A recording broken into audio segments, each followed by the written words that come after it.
Alright, so what I want to do in this video is I want to review the unit circle and trigonometric functions. Now I know we're in calculus and you might be thinking, well, thank goodness we're moving on from trigonometry. Man, that was really frustrating. Well, I'm sorry to say trigonometry is actually a very important part of calculus. It's one of the reasons why you learn it so deeply in pre-calculus is because it's an important part of calculus.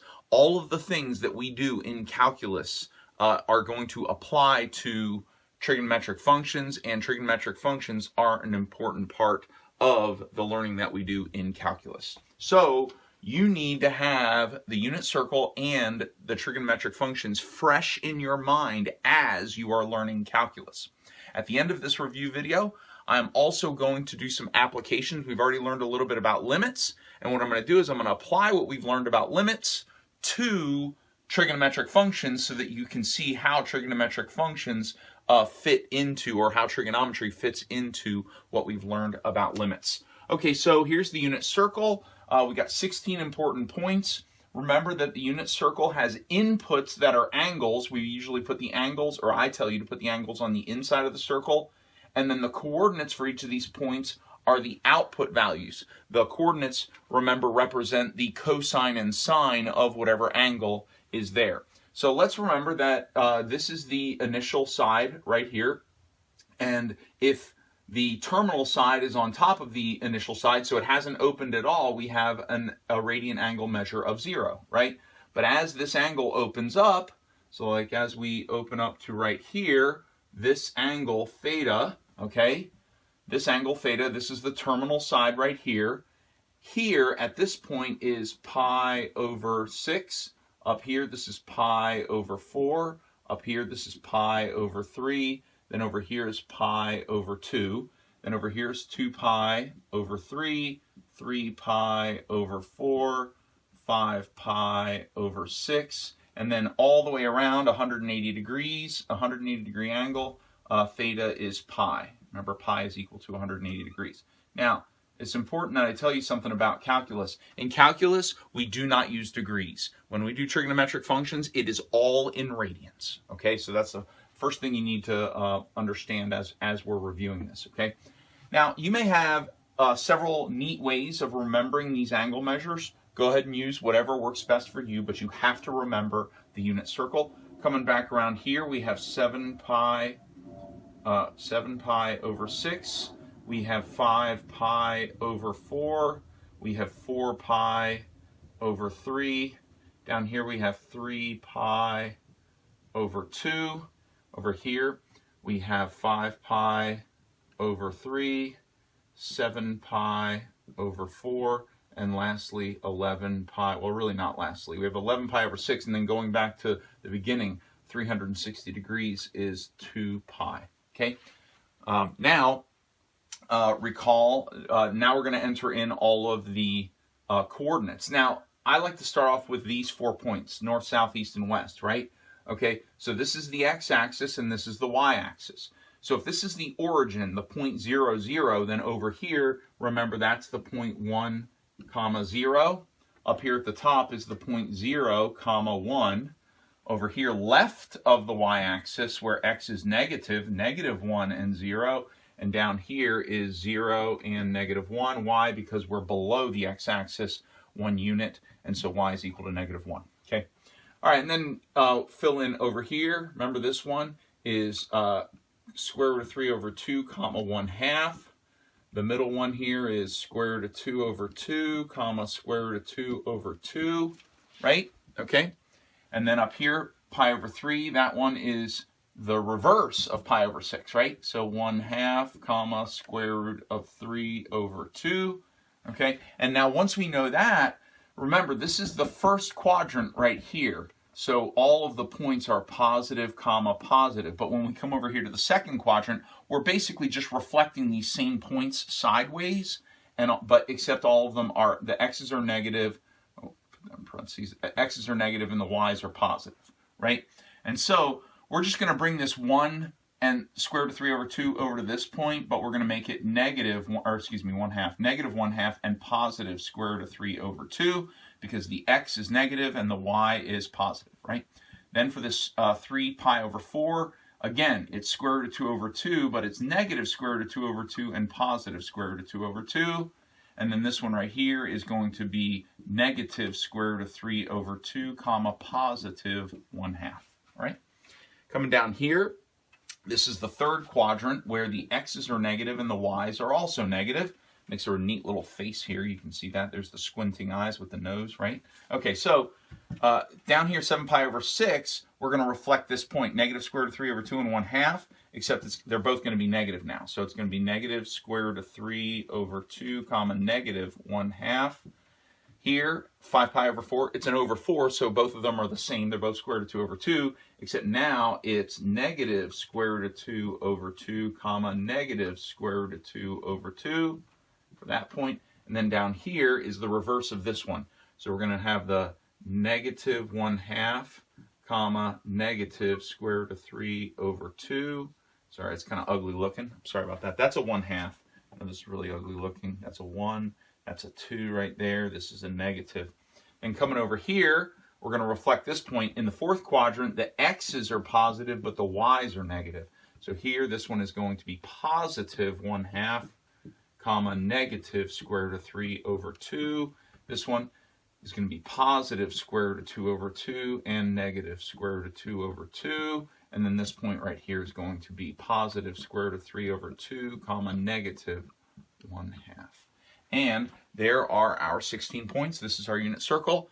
And now you should have this written down on a piece of paper because I don't have much space here. I need to erase this. And in the next part of this video, we're going to review, sine and cosine. Okay. But just as a reminder, before we erase this, I want to remind you that in every one of these cases, the x-coordinate is the cosine and the y-coordinate is the sine. So, as an initial review, if I were to say what is sine of pi over 6, the answer would be 1/2 because that's the y-coordinate. If I say what's cosine of pi over 6, that would be square root of 3 over 2 because that's the x-coordinate, okay? All right, so let's go in and review the 6 trigonometric functions. All right, so let's go ahead and review the 6 trigonometric functions. You can see, if you recall, they are sine, cosine, tangent, cotangent, secant, and cosecant. And we're going to use pi over 6 as an example. We said that the sine of a theta angle, right, is the y-coordinate of that angle on the unit circle, right? So pi over 6 has a y-coordinate of 1/2, so sine of pi over 6 is 1/2. Cosine of pi over 6, so cosine is always the x-coordinate, right? And the x-coordinate of the theta angle pi over 6 is square root of 3 over 2, okay? Now it's going to get a little bit complicated, okay? So I want to remind you that tangent is equal to sine over cosine. Sine divided by cosine, right? Well, sine of what? Well, whatever theta angle is right here. So tangent of pi over 6 is going to be equal to sine of pi over 6 divided by cosine of pi over 6. And so in this case, we already know what sine of pi over 6 is. It's 1/2, okay, divided by, we know what cosine of pi over 6 is, square root of 3 over 2. Now, if we were to simplify this, we would wind up with, so we can basically cancel the over 2's, all right, cancel the over 2's, and we now have 1 over the square root of 3, which is irrational. So we now technically, especially in calculus, I want you to know in calculus, we're allowed to have radicals in the denominator. I don't know why calculus people are different than all the algebra people, but calculus people seem to be okay with leaving radicals in the denominator, but because in pre-calculus we always rationalize this, remember we rationalize it by multiplying by the denominator over the denominator, right? And what this is going to wind up with is 1 times square root of 3 is square root of 3, and then square root of 3 times square root of 3 is 3. And so tangent of pi over 6 is going to be square root of 3 over 3, okay? All right, cotangent is very similar to tangent, but instead of sine over cosine, it's cosine over sine. So it's cosine of pi over 6 over sine of pi over 6. Okay, all right. And so cosine of pi over 6, we already know what that is. That's square root of 3 over 2. Excuse me, that's ugly. Sorry about that. Okay, over sine of pi over 6, which is 1/2. Again, we can cancel the over 2's, and we now have square root of 3 over 1, and square root of 3 over 1 is just the square root of 3. So cotangent of pi over 6 is square root of 3. Okay. Secant of pi over 6, okay? Remember that secant is related to cosine, but it's not at all really related to sine, okay? Secant is 1 over cosine, right? 1 over cosine. So in this case, it's 1 over cosine of pi over 6. Now, I mentioned in pre-calculus, and I hope you remember this, that doing 1 over a function basically means its inverse, or excuse me, not its inverse. I'm sorry, 1 over means its reciprocal, okay? So we're going to do the reciprocal of pi over 6. That means if it's a fraction, flip it over. That's really all it means, okay? So the reciprocal of cosine of pi over 6, cosine of pi over 6 is the square root of 3 over 2, so we just flip this over and make it 2 over the square root of 3. So 2 over the square root of 3. Just like up here, we don't want to leave a square root of 3 in the denominator, so we're going to multiply by square root of 3 over the square root of 3. Square root of 3 over the square root of 3. So now, 2 times the square root of 3, well, that's just 2 square root of 3. We can't do anything with that. And then square root of 3 times square root of 3 is 3, and therefore secant of pi over 6 is 2 square root of 3 over 3. Last one, cosecant. Cosecant is just like secant, only instead of being the reciprocal of cosine, cosecant is the reciprocal of sine. So cosecant would be the same thing as 1 over sine. Okay, and in this case, it's 1 over sine of pi over 6. There we go.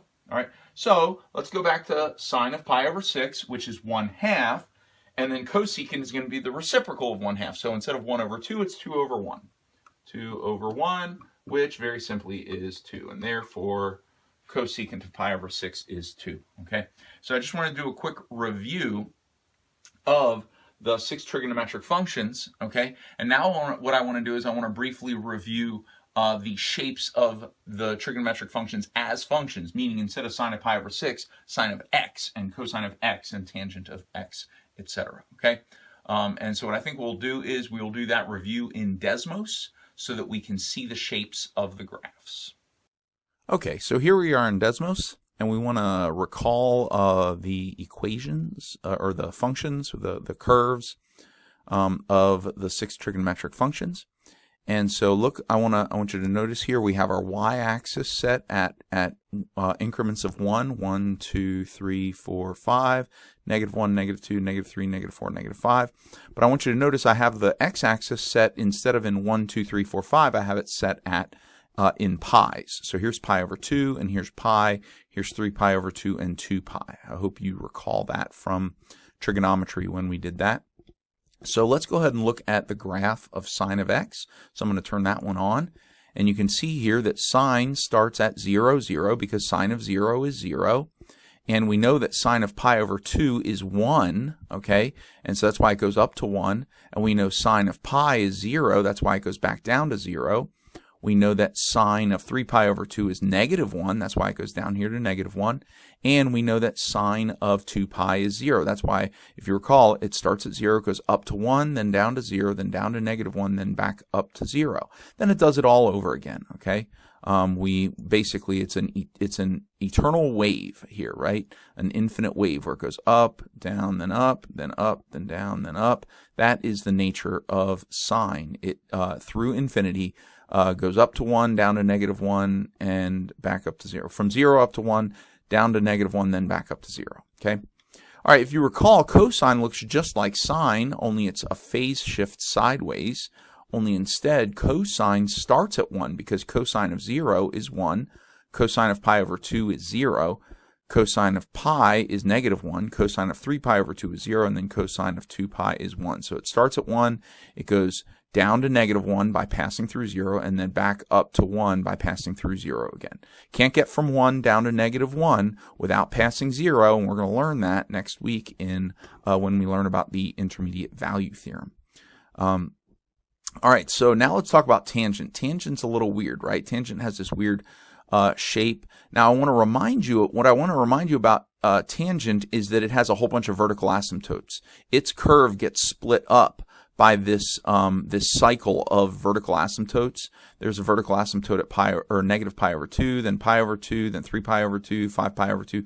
Basically, all of the odd pi over 2 angles or radians, there's a vertical asymptote. And so and tangent starts out very low, starts at negative infinity, works its way up to 0, and then goes up to positive infinity.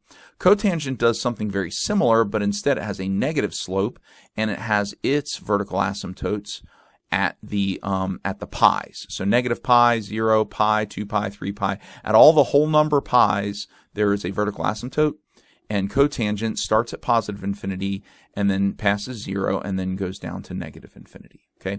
And then secant and cosecant have these weird shapes. They're these U's, these alternating U's, right? We got this U, then this, upside down U, then this U, then this upside down U. And it also has vertical asymptotes. Secant has all the same vertical asymptotes as tangent because secant and tangent both have cosine in the denominator. And so everywhere that cosine is equal to 0, see, look, everywhere that cosine is equal to 0, there is a vertical asymptote because secant has cosine in the denominator. Okay, same thing with tangent. Wherever cosine is equal to 0, tangent has a vertical asymptote because tangent has cosine in the denominator. Okay, all right. Another cool thing about cosine and secant is remember that the low points of the u's meet the high points in the of cosine, and the low points of cosine meet the high point of the upside down u. Okay. Same thing happens with cosecant and sine because they're related to each other. Cosecant is the same shape, only the vertical asymptotes are in different places. The vertical asymptotes on cosecant are wherever sine is equal to 0 because cosecant has sine in the denominator. Remember, it's 1 over sine, right? So wherever sine equals 0, there's a vertical asymptote. Sine equals 0, there's a vertical asymptote.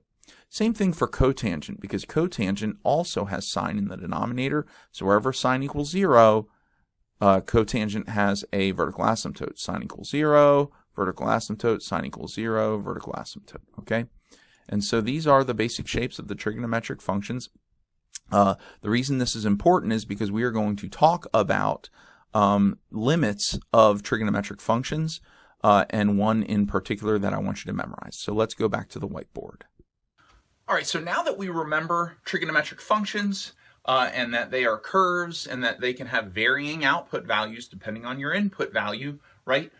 We now can take that and then take what we learned about limits, and we can talk about how we can solve two-sided limits, right? See, this doesn't have a plus or a minus, so this is a two-sided limit, and we can solve limit problems the way we normally do with exponential functions or with polynomial functions or all different kinds of functions, right?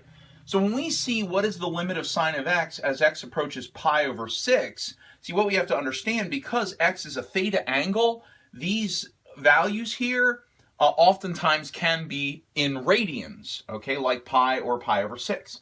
So what is the limit of sine of x as x approaches pi over 6? How would I approach this problem? Well, the same way that you would solve any other analytical limit. You would simply just take your pi over 6 and plug it in for sine of x. And what is sine of pi over 6? It's 1/2, right? And so the answer to this limit is 1/2, okay? All right, so we can also do other trigonometric functions like tangent.